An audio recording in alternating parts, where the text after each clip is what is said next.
Mga pare, paano mo nga ba iimbestigahan ang kapwa politiko na ninong mo sa kasal? Naku, mahirap yan dudong. Paano kung ninang pa ng anak mo? Lalo pa kung kasosyo mo sa negosyo, paano na ang kita? Kaya nga, paano na lang kung classmate mo dati, ang daming pinagsamahan. Tama, ang hirap nga. Paano kung pinsan mo pa pala? Tsaka paano kung kamag-anak mo? Napaka-complicated. Naku, kawawa naman ang bayan, paano na ang mga tao? Kaya nga, ang hirap magdesisyon kapag ganyan, parang puso at isip nag-aaway. Paano kung ang lalim ng pinagsamahan nyo? Parang ang hirap manghuli. Kaya nga, dudong, paano kung may utang na loob ka pa sa kanya? Mahirap yan, tol, lalo na kung siya ang lagi mong kasama sa inuman. Dapat siguro unahin ang bayan. Pero, ang hirap din, lalo na kung may connection kayo. Hahaha, mga pare, sa tingin nyo, sino nga ba ang pinaka-corrupt sa kanila? Naku, baka lahat sila may kanya-kanyang kalokohan. Paano kung pati tayo nadadamay na rin?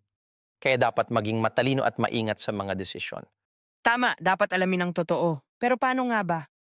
Kailangan ng matibay na ebidensya, tol. Pero paano kung tinatakpan nila? Paano kung lahat sila may kasalanan? Ang gulo na. Kaya nga, dapat tayong magkaisa para sa bayan.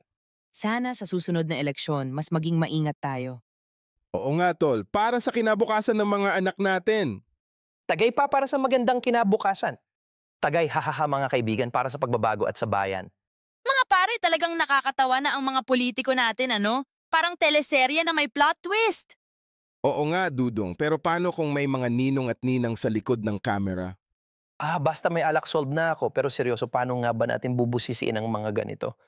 Mahirap nga, lalo na kung puro papel lang ang ebidensya, parang love letter lang, puro salita.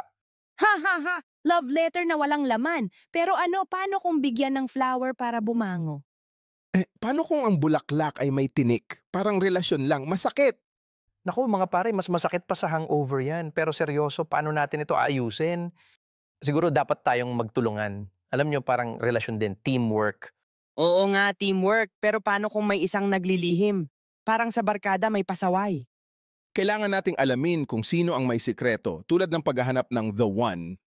Tama ka dyan, Cordapio. Pero paano kung lahat sila may tinatago? Parang lahat ng bote may laman. Kaya nga dapat nating i-check ang lahat. Parang love life, kailangan suriing mabuti.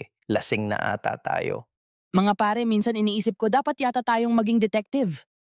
Detective ng puso o ng bayan. Hahaha. Kahit ano pa yan, basta may masarap na pulutan. Game ako! Pero ang totoo, dapat nating isipin ang kinabukasan. Parang love story, dapat may happy ending. Sana nga, pero paano kung ang bida sa love story ay hindi perfect? Sino ba ang perfect, di ba? Basta honest at totoo, sapat na. Tama, cheers tayo sa mga hindi perfect pero mahal ng bayan. Cheers mga pare, para sa pag-asa at sa mga susunod na kabanata ng ating kwento.